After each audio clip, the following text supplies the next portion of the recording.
बच्चों, Sanskrit lessons with doctor Seema Sharma series Sanskrit व्याकरण के कठिन और महत्वपूर्ण विषयों को सरल करके समझाने और एग्जामिनेशन पॉइंट ऑफ व्यू से इम्पोर्टेंट पॉइंट्स बताने के लिए ही शुरू की गई है। इस सीरीज में समास, प्रत्यय, शुद्धि शोधन आदि कई विषयों पर वीडियोस बनाई गई हैं। आप चाहें तो इसी चैनल पर उन्हें देख सकते हैं। आज की इस वीडियो में मैं डॉक्टर सीमा शर्मा एक और महत्वपूर्ण विषय संधि पर कुछ इंपॉर्टेंट टिप्स आपको बताऊंगी। कंपैरेटिवली संधि थोड़ा टफ टॉपिक है, वास्ट टॉपिक है, इसलिए आप इन वीडियोस को ध्यान से देखना और मेरे बताए गए इंपॉर्टेंट टिप्स और स्ट्रेटजी के अकॉर्डिंग तैयारी करना।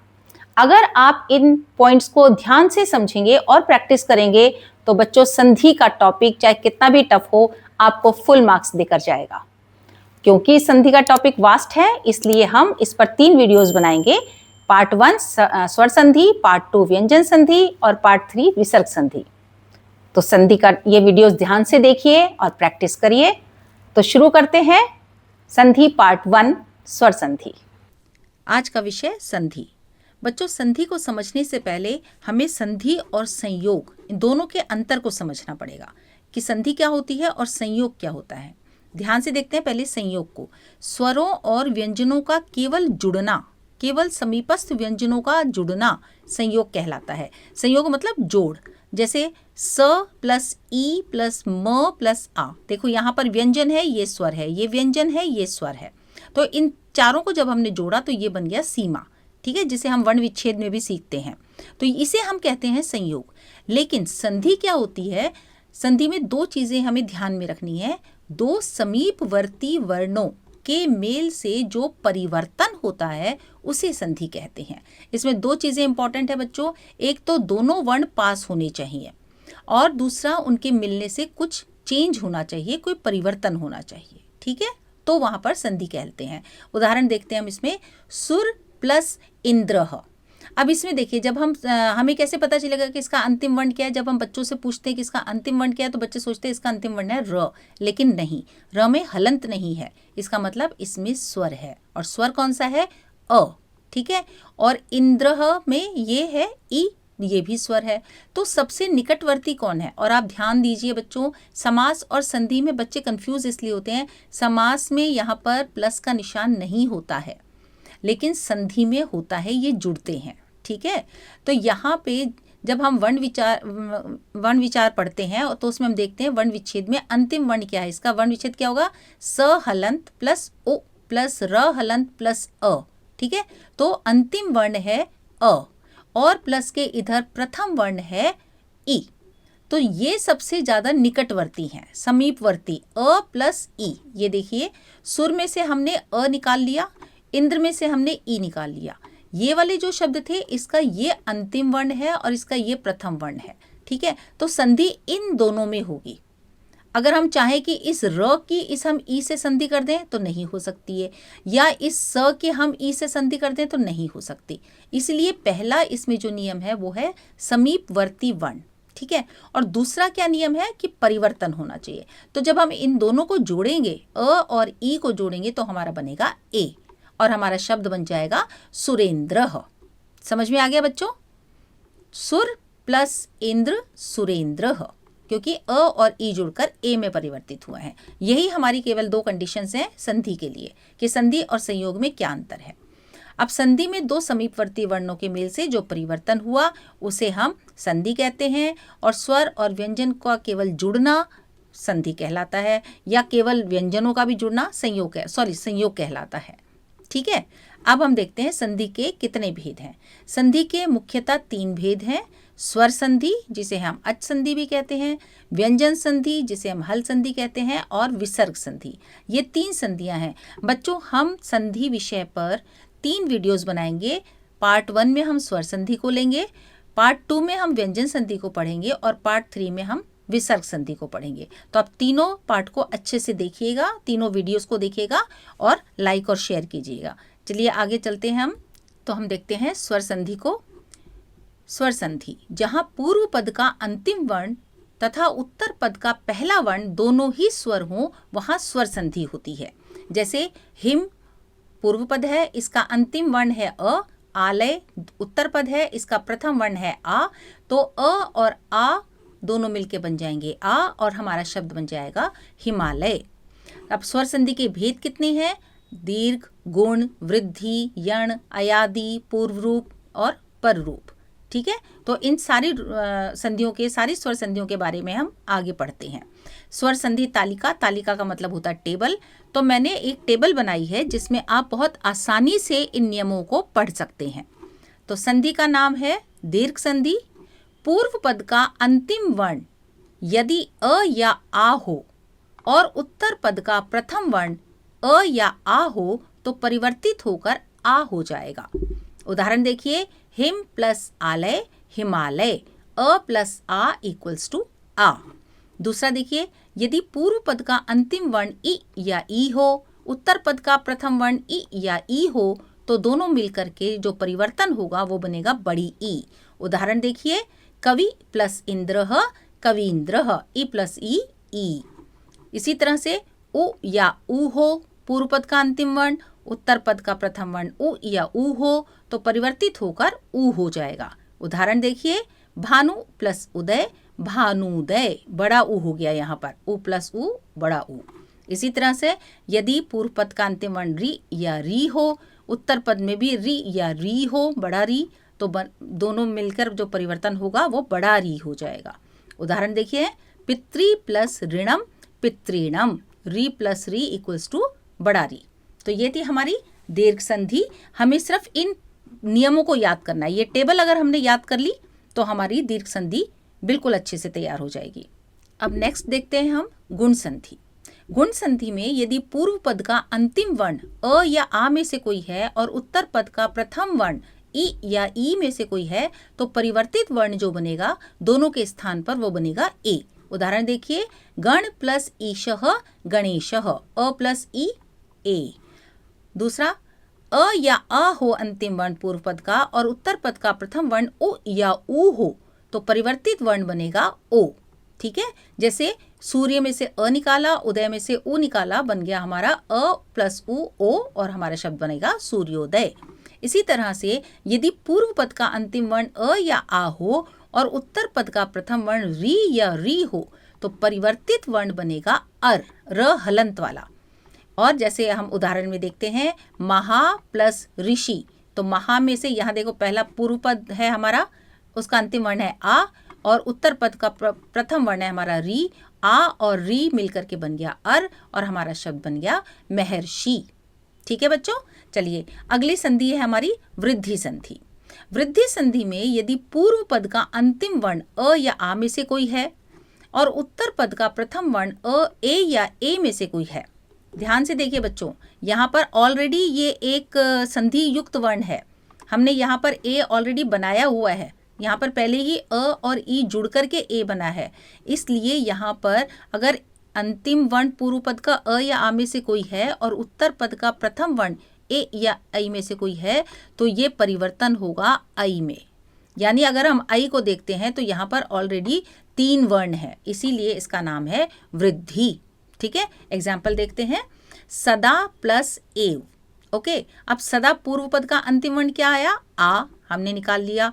एव का उत्तर पद का प्रथम वर्ण है ए, हमने ए निकाल लिया। आ और ए मिलके बन गए आई। ठीक है, तो यहाँ पर शब्द हमारा बन गया सदैव। ओके, इसी तरह से यदि पूर्व पद का अंतिम वर्ण अ या आ में से कोई है और उत्तर पद का प्रथम वर्ण ओ या औ में से कोई है तो हमारा परिवर्तित रूप बनेगा औ। उदाहरण देखिए, महा प्लस औषधम, इसका हमने आ निकाला, औषधम में से औ निकाला, बन गया हमारी वृद्धि संधि औ और शब्द हमारा बन गया महुषधम। ठीक है, तो अभी तक हमने स्वर संधि के 3 पढ़ लिए। हमने पढ़ लिया दीर्घ संधि, गुण संधि और वृद्धि संधि। अब आगे हम देखते हैं बच्चों अयादि संधि। अयादि संधि में थोड़ा हमें ध्यान रखना होगा कि पहले जैसे 2 वर्णों को, ये पूर्व पद का अंतिम वर्ण और उत्तर पद का प्रथम वर्ण दोनों जुड़ करके एक वर्ण बनता था, अब यहाँ थोड़ा सा चेंज होगा। पूर्व पद का अंतिम वर्ण यदि ए है और उत्तर पद का प्रथम वर्ण यदि कोई भी स्वर है तो परिवर्तन ए को आय होगा। इसका हमें थोड़ा ध्यान रखना पड़ेगा। ये दोनों वर्णों के स्थान पर परिवर्तन नहीं है, यहाँ पर ए को अय बन जाएगा। उदाहरण देखते हैं, जैसे ने प्लस अन, यहाँ पर ए, ने में से हमने ए निकाल लिया और अन में से अ निकाल लिया। ए और अ अगर जुड़ेंगे तो ए को अय हो जाएगा, और अय में देखिए हलंत है, हमने ये परिवर्तन बताया नियम में, तो ए को अय बन जाएगा। अब हमारा बन गया अय, और उसमें ये जो अन का अ था ये जुड़ जाएगा और हमारा शब्द बन जाएगा नयन। बच्चों थोड़ा सा ध्यान से देखना कि ने का ए जो है वो अय में परिवर्तित हो जाएगा, क्योंकि पीछे अ है, स्वर है, ठीक है। और केवल ये जो अय है वो अय हलंत वाला होगा, इसलिए उसमें ये अ जुड़कर वो पूरा बन जाएगा और हमारा शब्द बन जाएगा नयन। इसलिए इसमें दो चीज़ें हमें ध्यान रखनी है बेटा, कि दोनों वर्ण मिलकर के एक वर्ण नहीं बनेगा, एक वर्ण के स्थान पर ही परिवर्तन होगा और वो परिवर्तन भी हलंत वाला होगा, तभी दूसरा स्वर उसमें जुड़कर पूरा बनाएगा उसे, ठीक है। अब दूसरा देखते हैं हम, पूर्व पद का यदि अंतिम वर्ण अय है और उसके बाद उत्तर पद का प्रथम वर्ण कोई भी स्वर है तो परिवर्तन अय को आय हो जाएगा। जैसे ए को अय हुआ था छोटा, तो अय को, ये भी दीर्घ है तो इसको आय हो जाएगा। जैसे उदाहरण देखते हैं, नय प्लस अकह, अब यहाँ पर बन जाएगा नायकह। क्यों? क्योंकि अय हमने न में से निकाल लिया, अकह में से हमने अ निकाल लिया, तो अय के स्थान पर आय बनेगा। इस अ को कुछ नहीं होगा, ये सिर्फ कंडीशन थी कि अगर ये होगा तो ये परिवर्तन होगा, ठीक है। अगर यहाँ स्वर है तो ये परिवर्तन होगा, उस स्वर को कुछ नहीं होगा, वो स्वर सिर्फ इस हलंत में जुड़ करके और इसको पूरा बनाएगा आय, और तभी ये बन जाएगा नायकः, ठीक है।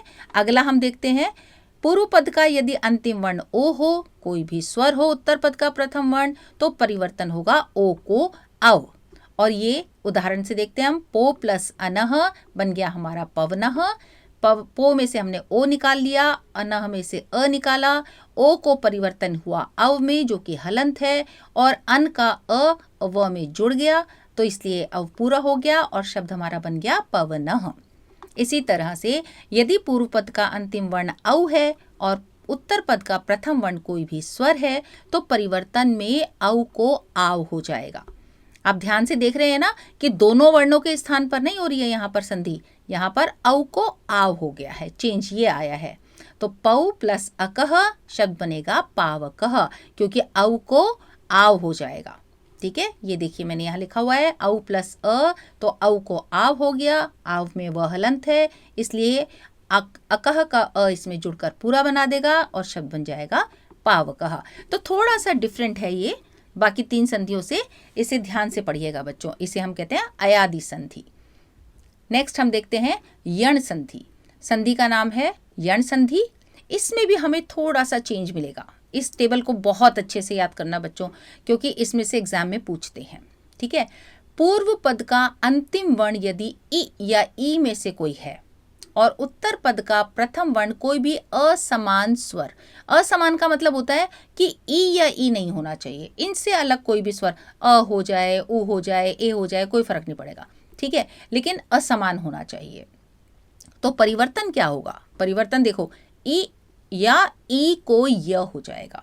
आप ध्यान रखना बच्चों, ठीक है। इसमें भी दूसरा इधर वाला जो स्वर होगा ना, उसको कुछ नहीं होगा, उसको हमें कुछ नहीं करना, वो सिर्फ एक कंडीशन है कि असमान स्वर होना चाहिए क्योंकि स्वर संधि है। लेकिन परिवर्तन केवल इस वाले प्रथम, ये जो पूर्व पद का अंतिम वर्ण है ना, केवल परिवर्तन इसको होगा। और क्या परिवर्तन होगा? अगर ई या ई है तो वो य में परिवर्तित हो जाएगी। उदाहरण देखते हैं, यदि प्लस अपि बनेगा यद्यपि, कि इधर से हमने ई लिया, इसके पीछे हमारा असमान स्वर है, ठीक है, ई प्लस अ, तो ई को य हो गया। और ये ध्यान से देखिएगा, हलंत है यहाँ पर, हलंत बिल्कुल मत भूलना बच्चों, नहीं तो ये गड़बड़ हो जाएगी, क्योंकि अगर इसमें हमने हलंत नहीं लगाया तो इसका मतलब इसमें अ है और फिर हमारा रूप नहीं बनेगा। तो ई प्लस अ, ई को य हुआ हलंत वाला, और उसके बाद जो ये असमान स्वर था अपी वाला अ, ये अ हमारा इसमें जुड़ गया, यह हमारा पूरा हो गया और शब्द हमारा बन गया यद्यपि, ठीक है। इसी तरह से अगर पूर्व पद का अंतिम वर्ण उ या ऊ है और उत्तर पद का प्रथम वर्ण असमान स्वर है तो उ या ऊ को व में परिवर्तन हो जाएगा, ठीक है। उदाहरण देखते हैं। सु प्लस आगतम स्वागतम। सु में से हमने उ निकाला, आगतम में से आ निकाला, तो उ को हो गया व, जो कि हलंत वाला है, इसलिए आगतम का आ इसमें जुड़ के इसको पूरा बना दिया वाह, तो हमारा यहाँ पर बन गया स्वागतम। इसी तरह से यदि पूर्व पद का अंतिम वर्ण री या री है, उत्तर पद का प्रथम वर्ण असमान स्वर है, कोई भी री या री ना होकर के कोई भी असमान स्वर हो, तो री र को र हो जाता है। ये ध्यान रखना बच्चों, र हलंत वाला है। पितृ प्लस आज्ञा बन जाएगा पित्राज्ञा। कैसे कि री, पितृ का री निकाला, आज्ञा का आ निकाला, तो जो री था उसको र परिवर्तन हो गया और आज्ञा का आ उसमें जुड़ गया, वो बन गया पूरा रा। और क्योंकि यहाँ पर त हलंत बचा था, तो त हलंत में जब हम रा जोड़ेंगे तो वो बन जाएगा पित्राज्ञा। ठीक है बच्चों, चलिए ये थी हमारी यण संधि। इसके थोड़े से नियम हमें याद करने पड़ेंगे बच्चों। ये टिप दिया है मैंने आपको कि आप इस तरह से टिप देख लेंगे ना, ये एक टेबल के रूप में, तो आपको ये फटाफट याद हो जाएगी। आपको और कुछ पढ़ने की जरूरत नहीं, सिर्फ ये टेबल याद कर लेना। चलिए अगला देखते हैं, संधि है हमारी पूर्व रूप संधि। ठीक है, अब इसका देखते हैं। अगर पूर्व पद का अंतिम वर्ण यदि ए या ओ में से कोई भी हो, ए या ओ में से कोई होगा और उत्तर पद का प्रथम वर्ण अ होगा, तो क्या होगा कि अ को पूर्व रूप, अर्थात ये जो अवग्रह का चिन्ह है, ये जो हम बोलते हैं ना एस, बच्चे इसको ऐसे ही बोलते हैं मैम ये एस लगाएंगे क्या? एस नहीं होता है, इसे हम कहते हैं अवग्रह, और ये पूर्व रूप होता है। ठीक है, और ये केवल अ के स्थान पर ही आता है, तो ये हमारा परिवर्तन होगा। आपने कई बार शब्दों में देखा होगा ना बेटा, बीच में एक ये अवग्रह लगा देते हैं, तो ये क्यों लगा देते हैं? ये इसी नियम से, पूर्व रूप संधि के नियम से ही लगता है। उदाहरण देखते हैं, को प्लस अत्र। अब देखिए ओ, हमने कहा था पूर्व पद का अंतिम वर्ण या तो ए हो या ओ हो, तो यहाँ पर ओ है। ठीक है, और उत्तर पद में अ है, कोई और स्वर नहीं होना चाहिए, केवल अ होना चाहिए। तो अ अगर होगा तो ये जो अ है ये अवग्रह में परिवर्तित हो जाएगा, ये पूर्व रूप का चिन्ह होता है। ठीक है, तो लेकिन एक चीज का ध्यान रखना कि ये अवग्रह केवल और केवल अ को ही होगा। अगर हम यहाँ पर के प्लस अत्र लिखते हैं तो भी ये अवग्रह बन जाएगा के अत्र। ठीक है, लेकिन अगर हम यहाँ पर की लगा देते हैं या कुछ और शब्द लगा देते तो नहीं होगा, या अगर हम यहाँ पर अ के स्थान पर कोई और स्वर आ जाए तो भी अवग्रह नहीं बनेगा, केवल अ को ही अवग्रह बनेगा। ठीक है, तो ये थी हमारी यण और पूर्व रूप संधि। आगे हम देखते हैं। ओके, तो खत्म हो गई है हमारी स्वर संधियाँ। चलिए, तो अब इन पर आधारित हमने ये कुछ संधियों के प्रश्न बनाए हैं मैंने कार्यपत्रक में, आप इन्हें देख सकते हैं। और इसके लिए हमें एमसीक्यू नहीं आता है बोर्ड के एग्ज़ाम में, ये संधि हमें खुद ही करनी पड़ती है, इसके लिए एमसीक्यू नहीं पूछा जाता। अच्छा, अब बच्चों एक बात मैं आपको बताऊं, आपने स्वर संधि में जितने भी मैंने आपको पढ़ाए हैं, चाहे वो दीर्घ है, चाहे गुण है, वृद्धि है, अयादि है, यण है, पूर्व रूप है, तो लेकिन आप इन सब को टेबल के रूप में ही याद करना। अगर आप टेबल के रूप में याद करेंगे तो ये टिप आपको हमेशा काम आएगा और संधि का टॉपिक आप बहुत अच्छे से कर सकेंगे, आपके लिए बहुत इजी हो जाएगा। ठीक है बच्चों, उम्मीद है आपको समझ में आ गया होगा। अगर फिर भी आपको लगता है कि कुछ क्वेश्चंस में, कहीं किसी उदाहरण में, कहीं किसी नियम में आपको कोई शंका है, तो आप कमेंट्स में लिखकर मुझसे पूछिए, मैं उसी समय आपको शंका का समाधान अवश्य करूँगी। ठीक है बच्चों, और अब हम दूसरी वीडियो बनाएंगे जो कि व्यंजन संधि पर होगी, संधि पार्ट 2 में। तो आप इसकी भी प्रैक्टिस करिएगा और उस वीडियो को भी देखिएगा, ताकि हम उसके बारे में भी बात कर सकेंगे और टिप्स जान सकेंगे कैसे हमारी संधि अच्छे से होगी। ठीक है बच्चों, तो आप प्लीज़ इस वीडियो को लाइक करिएगा और शेयर करिएगा, ताकि ज़्यादा से ज़्यादा बच्चे इन नियमों को, इन टिप्स को पढ़ सकें।